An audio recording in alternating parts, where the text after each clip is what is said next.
2025-এর 13ই December মেসিকে ছুঁয়েছিলেন অরূপ বিশ্বাস, আর মেসিকে ছুঁয়েই বিপদ। আজকে লিওনেল মেসির টিম আজকে বিস্ফোরক চিঠি দিয়েছে বিধাননগর কমিশনারেটে।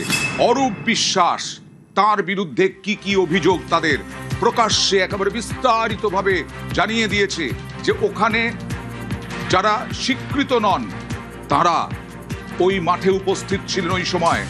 আন্তর্জাতিক মানের টপ ফুটবলার, তার সঙ্গে ছবি তোলার জন্য শুধুমাত্র অরূপ বিশ্বাসের এই পদক্ষেপ। কি চিঠিতে আছে পরিষ্কার করে জানবো, বিস্তারিত অনুপ বলবে। অনুপ,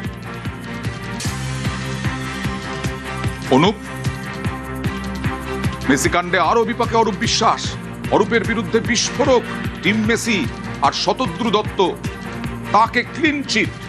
আরো একবার কথা বলার চেষ্টা করব অনুপের সঙ্গে। অনুপ, চিঠিতে কি আছে বিস্তারিত জানতে চাইবো।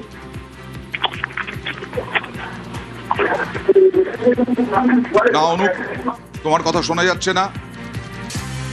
বিধাননগর পুলিশ টিম মেসির চিঠি অনুমোদন ছাড়াই মাঠে প্রাক্তন ক্রীড়ামন্ত্রী এইভাবে কেন মাঠে ছবি তোলার জন্য মেসিকে বারবার জড়িয়ে ধরেন? আরো একবার চেষ্টা করব কি আছে চিঠিতে, অনুপের সঙ্গে কথা বলার। অনুপ, বিধাননগর পুলিশ কমিশনারকে ইতিমধ্যে চিঠি পাঠিয়েছেন লিওনেল মেসির যে নিজস্ব টিম, তাদের পক্ষ থেকে। এমনটাই কিন্তু বলা হচ্ছে, যেখানে প্রাক্তন ক্রীড়ামন্ত্রী অরূপ বিশ্বাসের বিরুদ্ধে বিস্ফোরক এই অভিযোগ করছে। মেসির এই টিমে দলের বিরুদ্ধে অভিযোগ করা হচ্ছে, বারবার তাকে ছোঁয়া এবং জড়িয়ে ধরার মতো কিছু ছবি প্রকাশ্যে উঠে এসেছিল। এবং সেদিন মাঠে যে মেসি থাকতে গেলে স্টার প্লেয়ার একজন, যে কিংবদন্তি বলা চলে বা ফুটবলের জাদুকর, তার জন্য যে সিকিউরিটি ইন্টারন্যাশনাল খেলোয়াড় পক্ষ কিন্তু আছে, সেক্ষেত্রে যে নিরাপত্তা ব্যবস্থা থাকে সেক্ষেত্রে কিন্তু সেরকম নিরাপত্তা ব্যবস্থা ছিল না, এমনটাই কিন্তু মেসির এই টিমের পক্ষ থেকে এমনটা স্পষ্ট করা হচ্ছে দিতে। এবং শতদ্রু দত্ত, যিনি মেসি ইভেন্টের মূল উদ্যোক্তা ছিলেন, তিনি কিন্তু কোনোভাবেই দায়ী ছিলেন না, এমনটাও কিন্তু জানানো হয়েছে। অর্থাৎ শতদ্রু দত্তকে কিন্তু মেসি ইতিমধ্যে ক্লিন চিট দেওয়া হয়েছে। এবং গোটা যে যাবতীয় ঘটনা, সেই ঘটনা পরিপ্রেক্ষিতে গোটা বলা হচ্ছে প্রাক্তন যিনি ক্রীড়ামন্ত্রী অরূপ বিশ্বাস, তার বিরুদ্ধে কিন্তু বিস্ফোরক এই অভিযোগ উঠে আসছে। এবং বলা হচ্ছে যে একজন স্টার প্লেয়ার, তার আশেপাশে কেউ থাকতে পারবে নির্দিষ্ট নিয়ম ছাড়া, যে সমস্ত ভাবে নিয়মে থাকতে হয়। এবং সেখানে দেখা গেল কোনো নির্দিষ্ট নিয়ম প্রাক্তন যিনি ক্রীড়ামন্ত্রী ছিলেন, সেক্ষেত্রে লক্ষ্য করা যাচ্ছে তিনি নিজে ছবি তোলার জন্য একটা অনুপ, তোমার কথা স্পষ্ট হচ্ছে না। যাই হোক না কেন, অরূপ বিশ্বাসের বিরুদ্ধে অভিযোগ, এবং শতদ্রু দত্ত যিনি ইভেন্টের আয়োজক, তাকে জেল খাটতে পর্যন্ত হয়েছিল, তাকে গ্রেফতার করা হয়েছিল। আর তাই নিয়ে আজও ক্ষোভ প্রকাশ করলেন এবং আক্ষেপ করলেন শতদ্রু দত্ত। আপনাকে বুঝতে হবে লিওনেল মেসি একটা ইন্টারন্যাশনাল ফিগার। তার একটা পাওয়া প্রায় 900 মিলিয়নের ইনসিওর। তাকে যদি ঘিরে ধরে ক্লস্ট্রোফোবিক হয়ে যায়, সে তো ইনসিকিউর ফিল করবেই। এটা ন্যাশনাল এম্বারেসমেন্ট হয়ে গেছিল এই ইভেন্টটাতে। বিশ্বাস করুন, প্রচন্ড খারাপ লাগছে। আমি লাস্ট 6 মাসে একবারও চোখ থেকে আমার জল পড়েনি এত কষ্টের মধ্যে। কিন্তু আজকে যখন মেসি হ্যাট্রিকটা করলো, আমি তখন ভাবলাম যে অরূপ বিশ্বাস কি একবারও বুঝতে পারলো না আমি কাকে নিয়ে এসেছিলাম।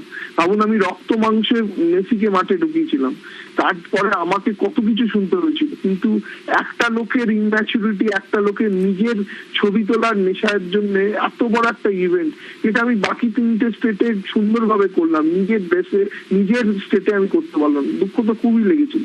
3 জায়গায় আমি জেলের ভেতর থেকে আমার টিম নামিয়ে দিল, এখানে নিজের জায়গা যেখান থেকে আমি স্বপ্ন দিয়ে শুরু করার চেষ্টা করলাম, সেখানেই আমাকে এরকম ভাবে আমাকে হ্যারাসমেন্ট ফেস করতে হলো। পুলিশের বিফলতা প্লাস তো একজন এক্সপোর্টস মিনিস্টার, যার নিজের ইনম্যাচুরিটি, এবং কি বলবো, উনি ভেবেছিলেন পাড়ার পল্টু, আমি এটা বারবার বলি, পাড়ার কোনো পল্টুকে নিয়ে উনি এই ইভেন্টে এসেছেন। এবং যেটা উনি করলেন, উনি স্টেটের তো ইজ্জতটা নিলেন, প্লাস এত ফুটবল ফ্যান্স, এত মেসি ফ্যান্স, তারাও ভাবুন, তারাও তো দেখতে এসেছিল। এবং আমার খারাপ লাগছে, আমি তো চেয়েছিলাম ভালো কিছু একটা উপহার দিতে। শাহরুখ খানকে নিয়ে এসেছিলাম, এক কথায় রাজি করিয়ে নিয়েছিলাম শাহরুখ খানকে। বলবো না আর কি বলবো বলুন। আর ভুলে যাবেন না, শুধু মেসি ছিল না, মেসির সঙ্গে ছিল রড্রিগো ডি পল, সেও একজন ওয়ার্ল্ড চ্যাম্পিয়ন, এবং লুইস সুয়ারেজ, এরাও একটা করে লিজেন্ড। বুঝতে দিলেন না, মানে স্পোর্টস মিনিস্টার নিজের মাইলেজের জন্য ভুলেই গেলেন যে এটা একটা পাবলিক ইভেন্ট, একটা প্রাইভেট ইভেন্ট নয়। আর এর আগে হাইকোর্ট ভর্ৎসনা করেছিল অরূপ বিশ্বাসকে, অসন্তোষ প্রকাশ করেছিল হাইকোর্ট। যুব ভারতীর বিশৃঙ্খলা কলকাতার ঐতিহ্যে দাগ, গত 10ই জুন শুনানিতে প্রাক্তন ক্রীড়ামন্ত্রীকে তীব্র ভর্ৎসনা করেছিলেন বিচারপতি। অরূপ কি মেসির বাল্য বন্ধু, ছোটবেলার বন্ধু? এই প্রশ্ন তুলেছিলেন বিচারপতি। আর সেই অরূপ বিশ্বাস তিনি কোথায়? তিনিও হ্যাট্রিক করলেন মেসির সঙ্গে সঙ্গে, 3 বার হাজিরা দেননি।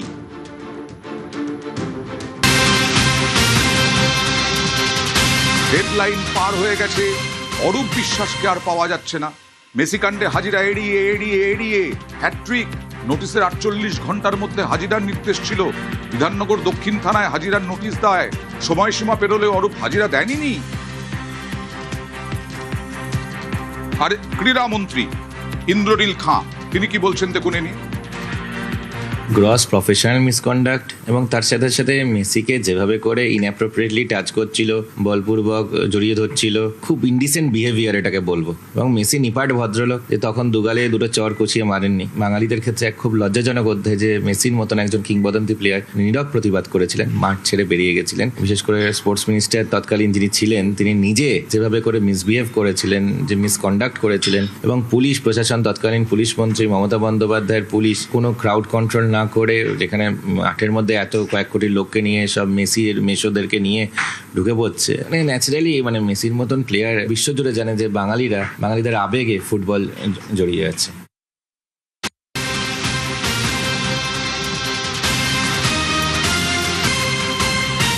বিধাননগরের প্রাক্তন মেয়র সব্যসাচী দত্ত ইতিমধ্যেই গ্রেফতার, এবং তাকে শ্বশুর বাড়িতে নিয়ে গিয়ে বিভিন্ন সময়ে তাকে তল্লাশি করা হয়।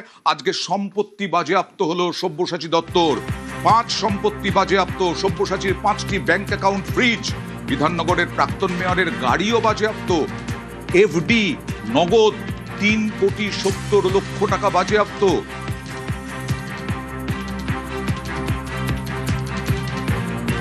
তোলাবাজির অভিযোগে তৃণমূল নেতা সব্যসাচী দত্ত, যাকে গ্রেপ্তার করা হয়েছিল, গ্রেপ্তারের পরবর্তী ক্ষেত্রে হেফাজতে নেওয়া হয়। আজ তার মেয়াদ শেষ হচ্ছে। আবার আদালতে পেশ করার পরবর্তী ক্ষেত্রে পুলিশের পক্ষ থেকে নতুন করে হেফাজতে নেওয়ার আবেদন জানানো হচ্ছে। তার কারণ, তাকে হেফাজতে নিয়ে তল্লাশি অভিযান করে একাধিক তথ্য এবং নথি উদ্ধার হয়েছিল। দেখা গেছিল 50 কেজি যে সোনার কেনার রসিদ, সেই রসিদ যেমন উদ্ধার করা হয়েছিল, একাধিক সম্পত্তির হদিশ মিলেছিল। 5টি সম্পত্তির নথি হদিশ মেলে। তার পরবর্তী ক্ষেত্রে তাকে নিয়ে একাধিক জায়গায় তল্লাশি করা হয়। তল্লাশি করার পরবর্তীতে দেখা যায় তার শ্বশুরবাড়ি সেই গাইঘাটা এলাকায়, সেখানেও তল্লাশি করা হয় সব্যসাচী দত্তকে নিয়ে। আজকে আদালতে যখন পেশ করা হবে, হেফাজতে নেওয়া হবে, তার পাশাপাশি তল্লাশি অভিযানে দেখা যায় সব্যসাচী দত্তের একটি গাড়ি, যে গাড়িও কিন্তু ইতিমধ্যে বাজেয়াপ্ত করা হয়েছে, যে গাড়ির নাম্বার WB08K এবং 5000 VIP নাম্বার। এই গাড়িটি ইতিমধ্যেই বিধাননগর উত্তর থানার পুলিশের পক্ষ থেকে বাজেয়াপ্ত করা হয়েছে।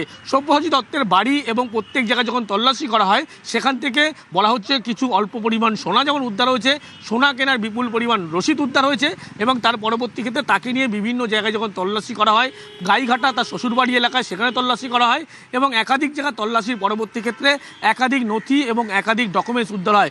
ইতিমধ্যেই 5টি ব্যাংক অ্যাকাউন্টের তথ্য যেমন মিলেছিল, এফডি তথ্য মিলেছে, এবং ক্যাশ টাকা উদ্ধার, সব মিলিয়ে 1,60,00,000 টাকা পুলিশের পক্ষ থেকে বাজেয়াপ্ত করা হয়েছিল। মনে করা হচ্ছে আবার হেফাজতে নিয়ে এখনও পর্যন্ত তাকে তল্লাশি অভিযান করা জরুরি। তার কারণ, এখনও পর্যন্ত বিপুল পরিমাণ সম্পত্তির হদিশ মিলতে পারে, এমনটাই মনে করছে পুলিশের পক্ষ থেকে।